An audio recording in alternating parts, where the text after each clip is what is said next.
तू पाहण्याचा प्रयत्न करतोस, पण पुढे कसं जायचं हेच कळत नाहीये तुला. कारण मार्गच दिसत नव्हता ना तुला, पण आता दिसेल.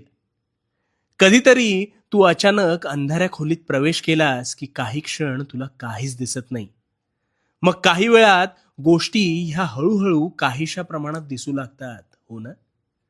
ह्यावरून तुला काय कळलं? अंधार हा तुला वाट पाहायला लावतो.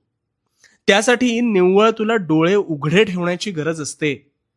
पण याउलट उजेडात सारं काही स्पष्ट दिसतं, त्यामुळे तिथे तुझं दृष्टिकौशल्य कामी येत नाही. ह्याचाच अर्थ तुझ्या आयुष्यात येणारे कठीण क्षण हे तुला तुझ्या नकळत तुझ्या मार्गावर अंधार आणून मार्ग शोधायला भाग पाडतात. यावेळेस तुला खचून जायचं नसतं, तुला फक्त काही क्षण शांत उभं राहायचं असतं. वळणावळणाच्या घाटात असताना आपल्याला एक क्षण तो रस्ता लांबून संपलेला दिसतो, पण त्या ठिकाणी गेल्यावर तोच रस्ता रुंद होतो आणि दुरून पाहताना निमुळता दिसणाऱ्या ह्याच रस्त्यावरून तिथे पोहोचल्यावर मात्र सहज मार्ग काढता येतो. म्हणजेच कोणत्याही गोष्टीवर मार्ग काढताना त्यावर सखोल काम करण्याची गरज आहे.